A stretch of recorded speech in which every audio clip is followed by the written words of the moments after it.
कहा जाता है कि त्रेता युग में भगवान श्री राम और रावण के युद्ध के समय जामवंत युद्ध समाप्ति तक नहीं थके थे।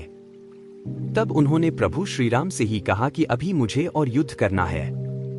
इस पर भगवान श्री राम ने कहा कि अब मैं आपको द्वापर युग में कृष्ण अवतार में मिलूंगा, तब आपकी यह इच्छा पूरी होगी।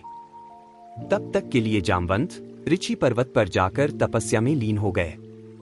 द्वापर युग में जब श्री कृष्ण पर स्यमंतक मणि चुराने का आरोप लगा तो अपने आप को निर्दोष साबित करने के लिए वह मणि की खोज में ऋषि पर्वत पर पहुंचे। स्यमंतक मणि के पीछे प्रचलित कथानुसार द्वापर युग के दौरान द्वारिका धाम क्षेत्र में सत्राजित नामक एक राजा था। वह सूर्यदेव का महान भक्त था। सूर्यदेव ने ही उसे स्यमंतक मणि प्रदान की थी। यह मणि प्रतिदिन लगभग 8 भर सोना दिया करती थी। सत्राजित का एक भाई प्रसेन था। वह एक दिन उस स्यमंतक मणि को गले में धारण करके जंगल में आखेट के लिए चला गया। वह घोड़े पर सवार होकर जा रहा था, तभी वन में एक शेर ने उस पर हमला कर दिया और उसे वहीं घोड़े सहित मारकर मणि लेकर अपनी गुफा की ओर चल दिया। अपनी गुफा में प्रवेश करने से पहले ही जामवंत ने उसका वध करके मणि को अपने अधिकार में कर लिया। जामवंत मणि लेकर अपनी गुफा में चले गए। दूसरी ओर प्रसेन के वापस न लौटने से उसके भाई सत्राजित को चिंता हुई। वह उसे ढूंढने के लिए वन में गए। वहां जाकर उन्हें पता चला कि उनका भाई अब जीवित नहीं है। उसके मन में विचार आया कि उनका भाई मणि गले में धारण करके वन में गया था, इसलिए हो सकता है कि श्री कृष्ण ने मणि के लिए उसकी हत्या कर दी हो।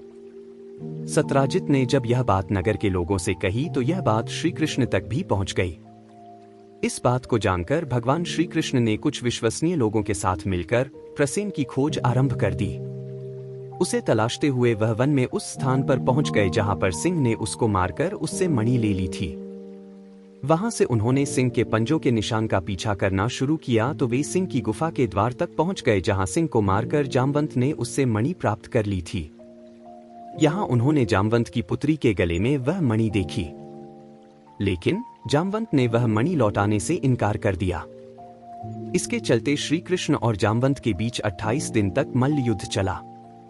अंत में भगवान श्री कृष्ण ने जब अपना साक्षात विष्णु रूप जामवंत को दिखाया तो वह पहचान गए कि भगवान श्री राम अपना वचन निभाने आए हैं। अपनी पुत्री जामवंती के साथ विवाह की शर्त पर जामवंत ने श्री कृष्ण को मणि लौटा दी। श्री कृष्ण ने शर्त मानकर जामवंती से ब्याह रचाया और मंदिर स्थित एक स्तंभ के चारों ओर फेरे लिए। तब भगवान शिव ने वहां प्रकट होकर दोनों को आशीर्वाद दिया और अंतर्ध्यान हो गए। उसके बाद यही शिवलिंग स्वयंभू प्रकट हुआ जिसकी स्थापना श्री कृष्ण के हाथों हुई। जामवंत ऋक्षों के राजा थे, इसलिए इस स्थान का नाम ऋक्षेश्वर महादेव पड़ा। आज भी यहाँ मौजूद शिवलिंग पर प्राकृतिक जनेऊ की आकृति बनी हुई है। इस मंदिर के धार्मिक और आध्यात्मिक महत्व के चलते देश भर से श्रद्धालु यहाँ दर्शनों के लिए आते हैं। पर्वतों के बीच में होने के कारण यह मंदिर बहुत ही मनमोहक है।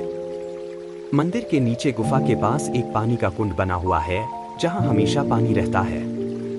यह पानी कभी भी नहीं सूखता है।